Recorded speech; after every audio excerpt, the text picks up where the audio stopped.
สวัสดีครับคุณครูที่เคารพรักช่วงนี้ผมขอหยุดพักไม่ไปโรงเรียนสัก2-3 วันคือผมลุกเดินไม่ไหวเจ็บปวดหัวใจเป็นไข้หนาวสั่นต้นเหตุที่เป็นอย่างนั้นคือแฟนผมมันหักอกผมไงมันหลอกให้รักจริงแล้วก็ทิ้งไม่มีเยื่อใย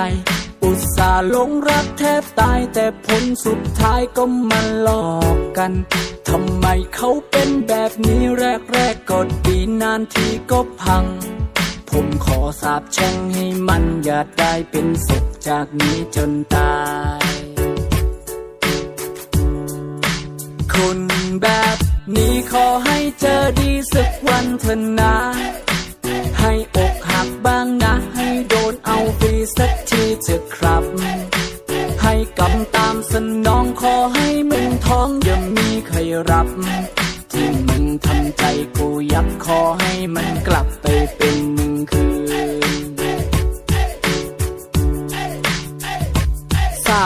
ธุขอให้มึงอกหักรักคุดดวงตกขอให้มึงสอบตกเรียนอ่อนทุกๆวิชาสิวขึ้นหน้าฝ้าขึ้นหลังความรักพังยังไม่พอขอให้มึงท้องไม่มีพ่อไม่มีใครรับขอให้มึงเป็นหมันกันไม่มีความสุขขอให้มึงเป็นทุกข์เคี้ยวข้าวไม่ลงคอขอให้เวรและกรรมที่มึงนั้นเคยได้ก่อตามสนองจองล้างจองผ่านในทุกๆวันชีวิตมึงนั้นขอจงอย่าได้เป็นสุขทุกชาติไป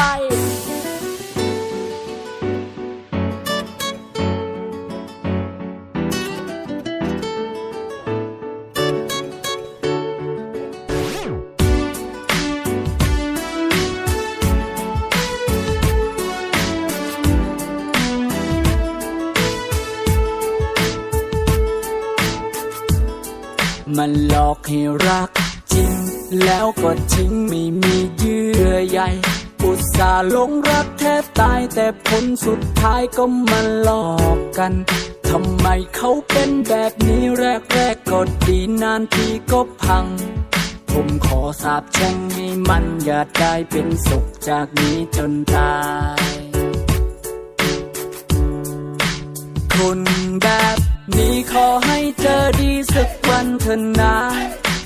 ให้อกหักบ้างนะให้โดนเอาฟรีสักทีเถอะครับให้กำตามสนองขอให้มึงท้องอย่ามีใครรับที่มึงทำใจกูยับขอให้มันกลับไปเป็นหนึ่งคืนคนแบบนี้ขอให้เจอดีสักวันเถอะนะให้อกหักบ้างนะให้โดนเอาฟรีสักทีเถอะครับให้กำตามสนองขอให้มึงท้องอย่ามีใครรับที่มึงทำใจกูยับขอให้มันกลับไปเป็น